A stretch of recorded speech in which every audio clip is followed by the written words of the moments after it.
आप देख रहे हैं इंडिया टाउन न्यूज, भारत की बात। छत्तीसगढ़ की राजनीति में इन दिनों गाय फिर से चर्चा में है। जी हां, नमस्कार, स्वागत है आपका इंडिया टाउन न्यूज में। मैं हूं आपके साथ संजना कुशवाहा। आपको बता दें, राज्य के मुख्यमंत्री विष्णुदेव साय ने एक बड़ा बयान देते हुए कहा है कि गाय को छत्तीसगढ़ की राजमाता घोषित करने पर विचार किया जाएगा। वही यह ऐलान दिवाली से ठीक पहले किया गया है और इसे राज्य में धार्मिक भावना और परंपरा से जुड़ा अहम कदम माना जा रहा है। दरअसल लंबे समय से अलग अलग संगठन और संत समाज यह मांग उठा रहे थे कि गाय को छत्तीसगढ़ की राजमाता का दर्जा दिया जाए। अब पहली बार किसी सरकार ने इस दिशा में कदम बढ़ाया है। तो क्या है पूरा मामला, देखिए हमारे इस खास रिपोर्ट में।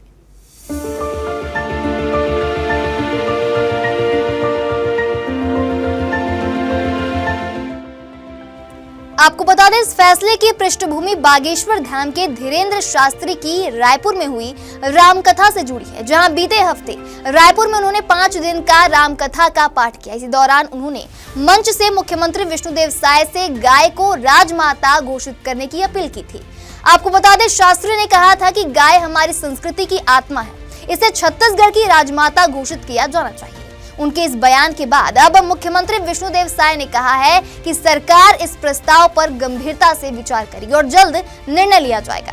तो इस बयान के बाद से ही गौ सेवा से जुड़े संगठन और अनेक समाज सरकार के इस पहल का स्वागत कर रहे हैं।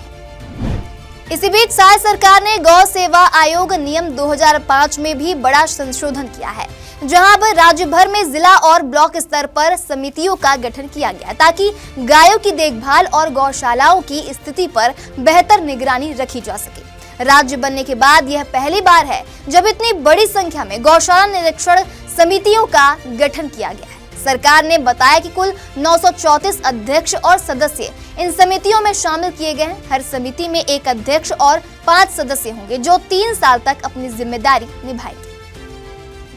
इन समितियों को कई अहम जिम्मेदारियां दी गई हैं, जिसमें गौशालाओं का पंजीकरण और निरीक्षण है, गायों की सेहत और प्रबंधन की मॉनिटरिंग, जैविक खेती में गाय के उत्पादों के उपयोग को बढ़ावा देना, पशु तस्करी पर निगरानी रखना, नई गौशालाओं की स्थापना में सहयोग देना। सरकार का दावा है कि इन समितियों से अब गौशालाओं की निगरानी और पारदर्शिता दोनों बेहतर हो। हालांकि सरकार के इस कदम की तारीफ हो रही है, लेकिन कुछ सवाल भी उठ रहे हैं। राज्य के कई हिस्सों में सैकड़ों आवारा गाय सड़कों पर घूम रही है, जिससे आए दिन एक्सीडेंट हो रहे हैं। तो वहीं साय सरकार के इस फैसले को धार्मिक दृष्टि से भावात्मक और राजनीतिक रूप से अहम माना जा रहा है, क्योंकि छत्तीसगढ़ में बड़ी संख्या में किसान और ग्रामीण वर्ग गौ सेवा को अपनी संस्कृति से जोड़कर देखते हैं। राजमाता का दर्जा देने से यह संदेश जाएगा कि सरकार गाय की सुरक्षा और सम्मान को सर्वोच्च प्राथमिकता दे रही है। वहीं विपक्षी दलों का कहना है कि यह कदम धार्मिक भावनाओं को भुनाने की कोशिश है, लेकिन समर्थक पक्ष इसे आस्था और संस्कृति की रक्षा बताकर स्वागत कर रहा है। तो कुल मिलाकर गाय को राजमाता घोषित करने का विचार छत्तीसगढ़ के इतिहास में धार्मिक और सांस्कृतिक दृष्टि से एक अहम फैसला बन सकता है। विष्णुदेव साय सरकार की यह पहल न केवल गौ संवर्धन को बढ़ावा देगी, बल्कि इससे ग्रामीण अर्थव्यवस्था और जैविक खेती को भी मजबूती मिल सकती है। अब सबकी नजर इस पर है कि सरकार इस निर्णय को कब आधिकारिक रूप से लागू करती है और सड़क पर भटकती गायों की समस्या का स्थायी हल कब निकलता है। अब इस मामले में आगे क्या होगा और क्या नहीं होगा, ये तो आने वाला वक्त बताएगा। हम आपको सारी अपडेट देते रहेंगे। देखते रहिए इंडिया टाउन न्यूज, भारत की बात। नमस्कार।